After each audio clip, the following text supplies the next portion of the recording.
Thanks to the support as a channel member, Ryan Fitzpatrick. Oh, boys and girls, what a first season in the Premier League this has been for Coventry. We've already won the League Cup. We've already qualified for Europe. And now, with just a couple of games to go, we are in the absurd position of being able to secure Champions League qualification for next season. We do have to play Chelsea, Manchester United and Tottenham to get there, though. So it's by no means guaranteed.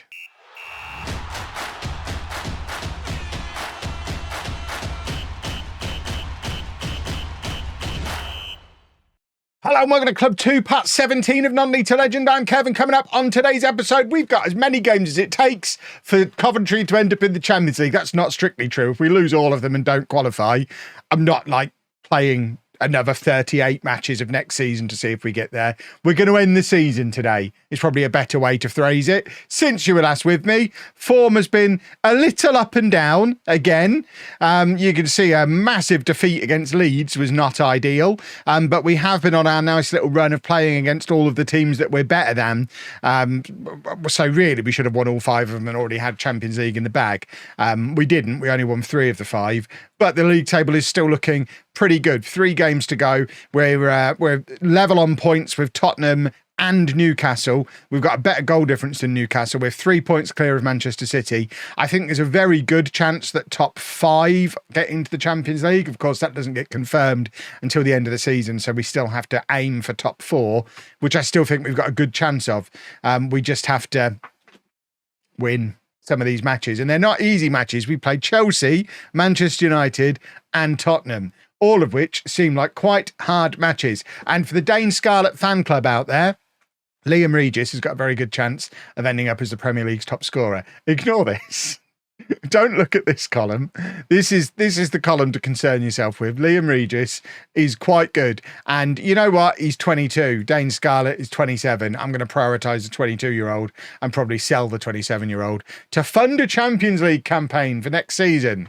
Because this is not ideal. But let's go play some football matches. Chelsea away, first of all. And this is the team that we're going to be sending there to try and beat them. We've got Gerbic in goal, a back four of Amrouche, Gozzi, De Winter and Donnelly. Aranda at the base of the midfield. Keating and Osborne ahead of him. Illing on the left. Namdi on the right. And Regis, of course, up front. Wondering where Colin Hart is. He's twisted his ankle and is likely to miss the rest of the season. But what a first season he's had in the Premier League. I don't understand what Luton were thinking not using him. They lost their minds. But let's get the team submitted. Let's hopefully get this job done relatively early and easy. I mean, if we can beat Chelsea and have some other results go our way, I think we could be all but mathematically rubber stamped there by the end of this match. Because if we win, in fact, the others aren't playing, so that can't happen. That's not ideal. Let's just focus on winning, shall we? And then everyone else is going to have games in hand over us. But a big win, just any old win, but a big win would be really nice because then we help with the goal difference situation. But just a win, let's win all of our last 3 games and qualify for the Champions League in style. I mean, if we're good enough to play in the Champions League, we should be good enough to beat 8th place Chelsea, is my thinking. We probably shouldn't be coming to Stamford Bridge and dissing them. It's just going to anger them, isn't it? But you know what? They're a mid-table Premier League team. We're not afraid of them being angry. What are they going to do? Oh, I'm setting myself up for problems here. Right, Gozzi, looking for options ahead of him, plays it forward to Illing on the left and Amrouche back to Gozzi again, who's going to get another opportunity to find the pass. Finds Aranda and now Keating to Namdi. Namdi goes past his man, gives it to Illing. This is a nice little spell of possession here, finding lots of Coventry players. Illing with the cross. It's a weird cross, but Donnelly makes it look good and then hits the post. I mean, if he'd have scored there, that would have been utterly absurd.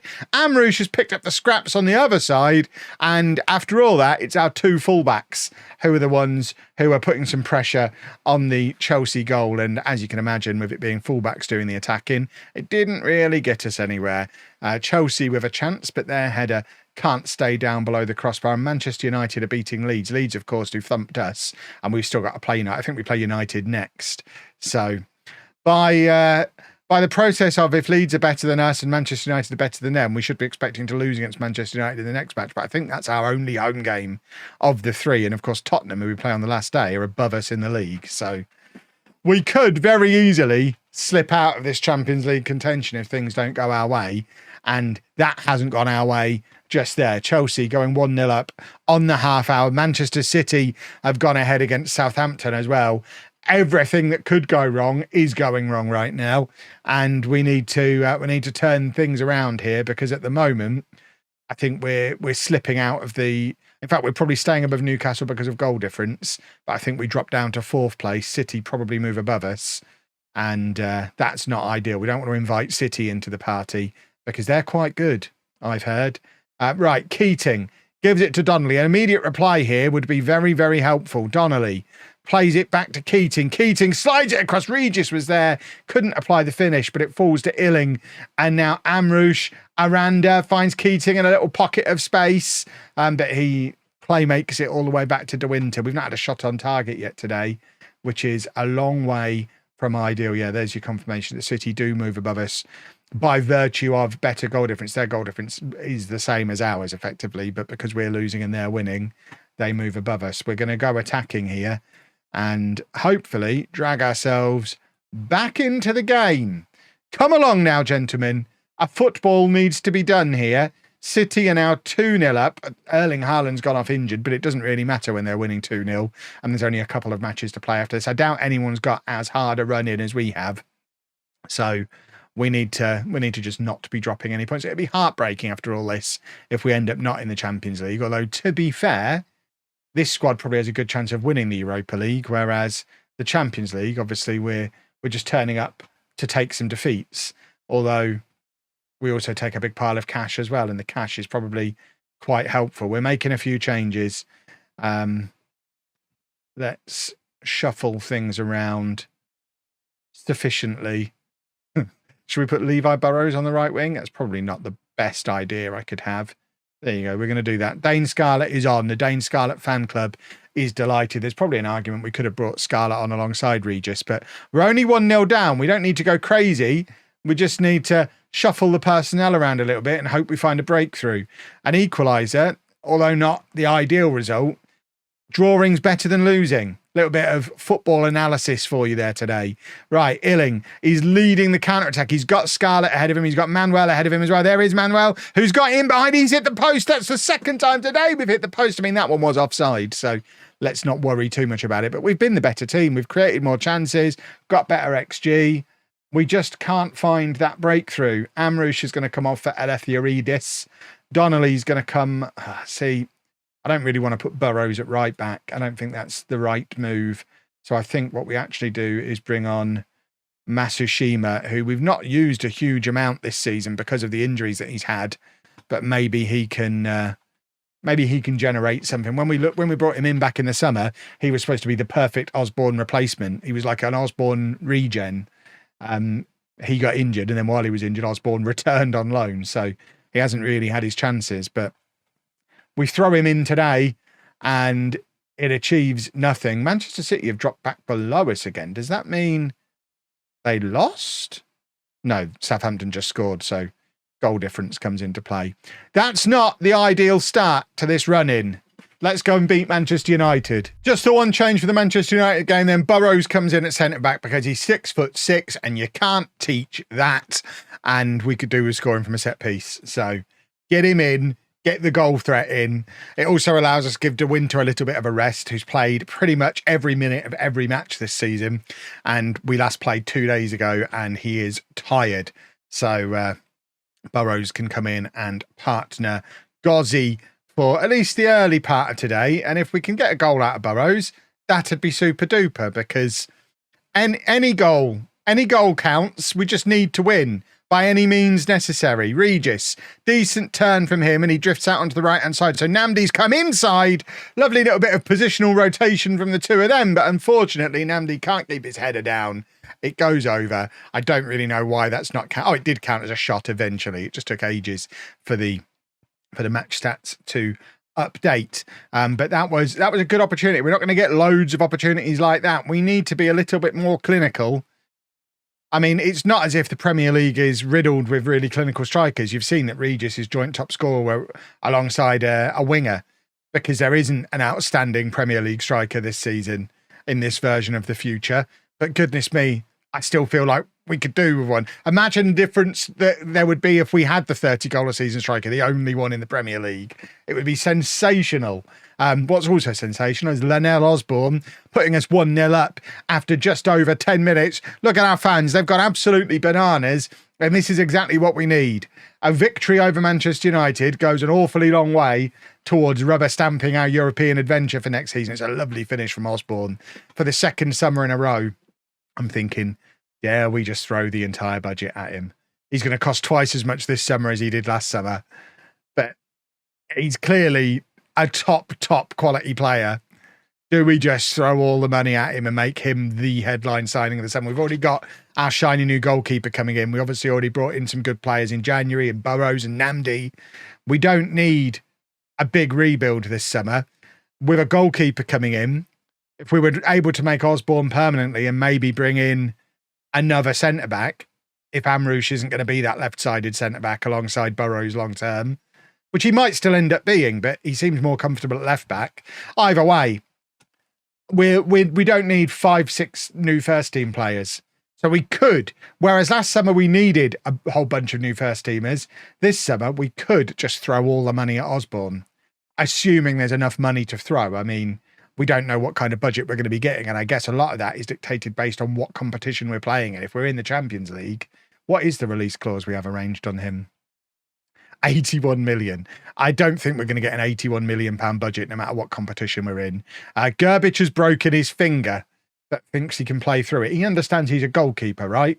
And having working fingers is quite important to goalkeepers. I mean, we'll leave him to it. We'll let him decide. I'd rather have him on than Woodman in a situation like this. So I guess we let him play on with his broken finger. Lovely work from Burrows. What a defender he is. Again, similar to what we said about, what's his face? Hart. How are players like him and Regis, we're just taking the cream from the Championship and they're just stepping into the Premier League and looking really good. I don't know if that is indicating that the level of the Championship has just got much, much better over the course of the save so far, or if it's just a demonstration of how poor the transfer AI is in game, that these players are just being left to fester and me to pick them up. Like Donnelly, we signed from League Two. Burrows from the Championship. Gozzi, Amrich, they've all come from abroad. But Keating was our own young player. Illing was an unwanted Premier League reserve. Regis is out of the Championship. It's not as if we've brought loads. The only player who's come to us from another top club is Osborne, and he's on loan, and that top club is Tottenham. So at best, it's top club. I mean, they've had an all right season this year. We've given away a penalty here. Is that Gerbic flapping his broken finger around, or is Illing? Did Illing give that away? I'm not sure who's given away the penalty here. It's been awarded, and now Gerbic needs to try and save it with only 9 fingers, which is, I mean, that's a handicap for a goalkeeper. Rashford for Manchester United, and it's a very good penalty, and it's 1-1, and Champions League football is starting to look iffy for us at the moment, unless we get that 5th spot. I don't know. I haven't looked. I've deliberately not looked. I don't know if England have been getting that 5th spot. I hope we have, and I hope we get to play in the Champions League next year. That would be jolly nice. Right, Max Aarons is going to come on. Eleftherides is going to, we're making lots of changes here. Masushima is going to come on. Manuel's going to come on as well. And we've made 4 changes. We've changed a lot of the attacking options there. Both fullbacks have changed. We know Max Aarons can create an assist. Keating is going to have a longish throw, finds Gozzi. It's back with Keating as he looks to pick across. In fact, gives it back to Gozzi. Eleftherides shoots from edge and he's hit the crossbar. How many times have we hit the woodwork today? Has Football Manager just decided we're not going to play in Europe? Because that's upsetting if that's happened. Right. Manuel turns and looks for space to run into. He's turned the Manchester United fullback inside out there, plays it into Masushima, who gives it back to Manuel. It's lovely work from the two of them, and what a goal! The 2 substitutes combined. I'm a tactical genius, and it's 2-1 to Coventry. Lovely stuff. What a goal. Manuel, I got the inbox message through in midweek saying that he has now finished his intensive language course. What a difference it makes when you can speak the same language as the rest of the team. But that's a lovely pass from Matsushima, and just really good work from both of them to put us 2-1 up. And now Keating, I think, is it Keating? It is Keating, is going to have another attempt at a longish throw. This time finds Burrows. Burrows back to Keating. Have a shot from there. Why not? He has had a shot. It's kind of, I mean, it was a terrible shot. It hit Manuel and just kind of rolled into the hands of the goalkeeper. I don't think anyone involved really knew what was going on there. Nyamdi is tiring. My bench is suggesting bring on De Winter and put Burrows on the right wing. I will not put Burrows on the right wing. We'll bring on Irogbenam, who can come on for Keating in central midfield, and Burrows can continue at right back, and Namdi can be fine. Oh, Rashford's got himself into a lot of space here. That is lovely work from Max Aarons. That's why he's the third best player in the Premier League this year on average rating. It's ironic. Is it ironic or interesting managerial decisions that 2 of the 3 highest rated players in the Premier League sit on the bench for us? Scarlett and Aarons are 2 and 3 on that list, and neither of them have been a regular starter all season. I would argue that the fact that they just make cameos is what has allowed their average ratings to be as high as they are. But I imagine some of you rascals would be like, those 2 should be playing week in, week out. I would, in response to that comment, just point at the league table and grin, and just ask you to really think about maybe who knows best in this situation. Right, Elefthouridis to put the cherry on top, and he's tried to go it alone. There was sky blue shirts queuing up in the 6-yard box to just tap that in. He's taken the shot on himself, and that leaves us open to a Manchester United equaliser, but he's done very well defensively there to clean up the mess, and Matsushima is starting to look like the player we thought we were getting at the start of the season, and Namdi has put the cherry on top. What a signing he's turning out to be. He was less than £3 million, plucked from obscurity in the Polish league, and he's doing all right, isn't he? 3-1 to Coventry. We're in second place in the league as it stands, with just a game to play for us, but there's teams behind us that have still got 3 games to play, so nothing is guaranteed yet, although we're ahead of Manchester City by 3 points and a game in hand, and there's the goal that we brought Burrows in the team for him to get. It's 4-1. It does flatter us a bit, but goodness me, is it going to give us some confidence going into that Tottenham match? That Tottenham match, I'm going to say it quietly because the word does scare me, but that Tottenham match effectively is a playoff now for the Champions League. The winner is guaranteed to be in. The loser might slip down to 5th place. We've got a playoff for the Champions League, boys and girls, and it's against Spurs. I mean, last game of the season against Spurs, how could that go wrong? It's going to give us a good idea of how much we've improved or not over the last year. And we are going to have to do it without Gerbic, who did break his finger and is now out for the next 3 weeks. It's been 2 weeks since the last game, so he's been nursing his broken finger for ages. I mean, he stayed on against Man United. Why he couldn't just force himself through one more match, I don't know, but we're not able to give him an injection, so he sits the game out. Irogbenam has broken his back. As in it's a lower back stress fracture. So he misses out on the opportunity to step in for Osborne, who of course can't play against Spurs because they're his parent club. So Matsushima gets to come in and start as the Mazzala, which might be the first time he's done that. That's the role we brought him in to do. So fingers crossed he can perform today. Woodman, of course, coming in goal, and Colin Hart fit enough to come on and play an hour. So that's exactly what we're going to ask him to do. This is the situation on the league table with everyone having played their games in hand. It could not be tighter for these Champions League positions. Like I say, there's a very good chance that all 5 of us are going to be in. But on the off chance that we're not, if we beat Spurs, we're definitely in. And if we draw, obviously other results need to go our way. If we lose, we have a problem. Who's everyone else playing? So Newcastle play Leeds, Manchester City play Fulham, and obviously we and Tottenham play each other. So we've got to win. We've just got to win. Obviously, we played Spurs in the FA Cup final last year, and it didn't go very well. How far have we moved on in the year since then? I guess we're about to find out. I'm not worried. I am a little bit worried. Oh, my word. Especially with Woodman in goal, who, of course, didn't have the best of times against them in the FA Cup final, which is one of the reasons why we rushed to replace him in the summer. It was kind of the match that killed the Coventry careers of Woodman and Dane Scarlett. Scarlett, by the way, being linked with multiple £30 million moves away from the club this summer. So I guess regardless of what competition we're going to be playing in, there's a very good chance Dane Scarlett moves on, and we just look to draft in another striker to compete with Regis. Newcastle have gone ahead in their game. They're 2-0 up. So that piles even more pressure on us needing a result here. Obviously, if Newcastle or Manchester City slip up, it makes things an awful lot more comfortable in this match, because then there's the chance of both of us getting in. Whereas at the moment, if the other two both win, it's basically whoever wins this match is in, and whoever loses it is going to be in 5th place and has that nervous wait to find out if we make it in or not. There's your confirmation of the Newcastle goal, just as we get to see the replay of this Tottenham goal. And yeah, it stings as well, seeing so many of my boys that I used in my talent exodus save, Barcola and Idumbo Mazambo, both key players of that save, as was Udogi. It's basically a bunch of my boys ruining me. Newcastle 4-0 up now against Leeds. I mean, if we'd have done that to Leeds, we wouldn't be in this position. That defeat against Leeds starting to look more and more problematic as everybody else just beats them. What went wrong with us? Who knows? Hart's not fit, I mean, we've rushed him in, but he's not fit.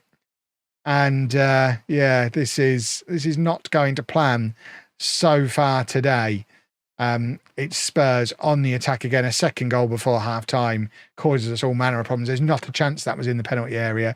The player never made it in. The ball never made it in. If that's given as a penalty, I'm leading my team off, because that's corruption.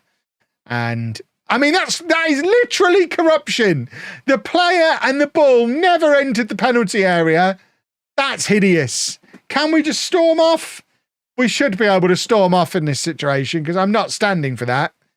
That is hideous. And we're 2-0 down, and things are starting to look not so great for us. There's your confirmation. We are down in 5th as it stands.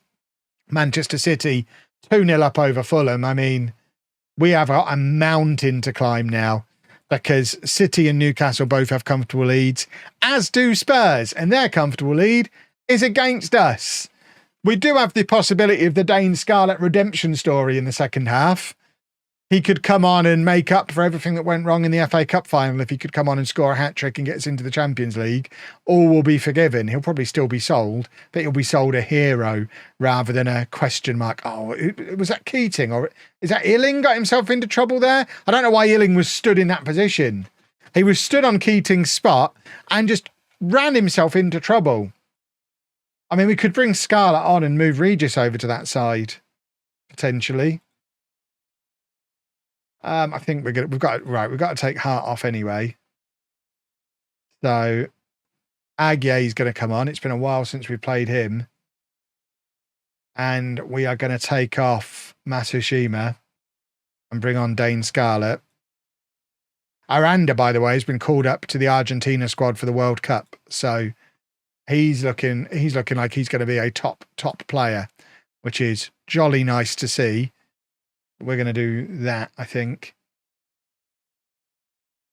and see what happens. We've got to throw men forward. We've got to try and win the game. Even a draw's not enough at this point, because Spurs have a better goal difference than us. So even a draw leaves us in 5th place. We need to win this, and it's not looking likely. Newcastle are 7-1 up over Leeds. I mean, talk about rubbing it in. All right, Newcastle, you're playing in the Champions League next year. You show-offs.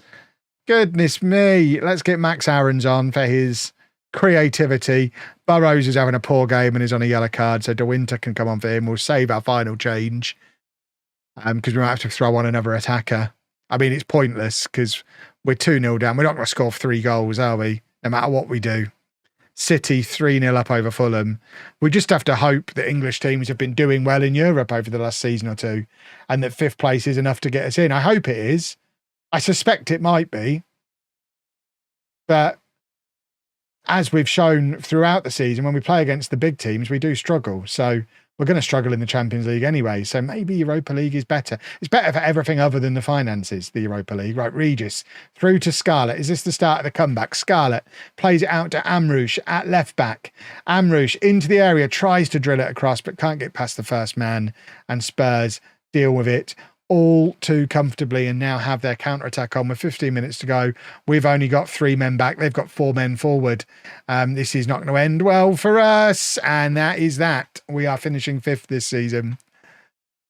That's not ideal, is it? Let's make the final change. Namdi can come on the right-hand side. And there we go. Well,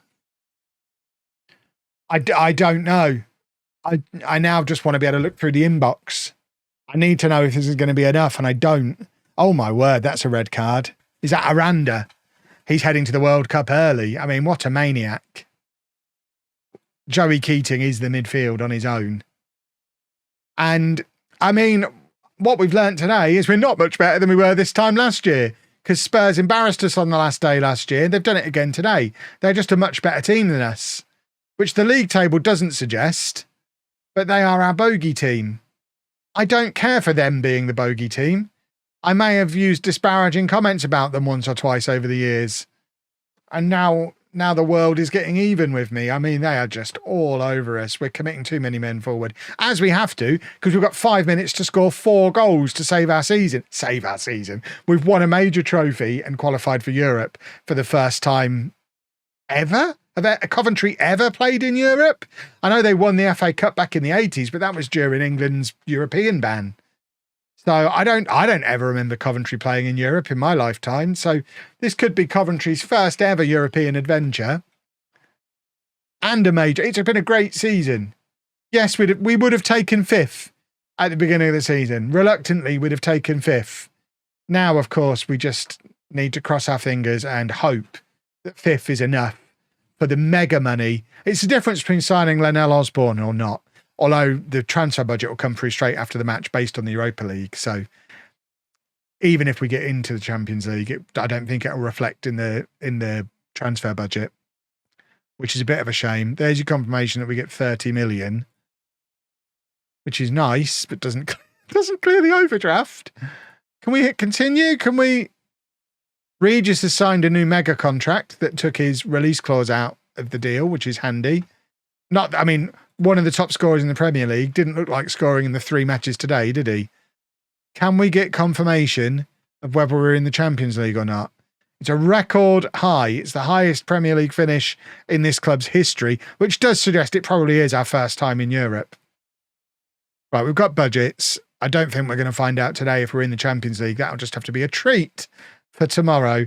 Regis ended up finishing 3rd in the Golden Boot. Joey Keating winning Premier League Young Player of the Year is lovely, though. And I didn't realise De Winter had a match highest earner clause. That puts him towards the top of my players to sell list this summer. PSV Eindhoven are in for a lot of my players, by the way. Have they had a tycoon? Why are they throwing so much money around? They want all my players. There's your budgets. We can't buy Osborne unless we sell Scarlett and De Winter. We might have to sell De Winter because that is too much money for him to be on. Interesting. If you've enjoyed that, please make sure you leave a nice big thumbs up on there for me. Subscribe to the channel for daily Football Manager videos. And thank you very much for watching.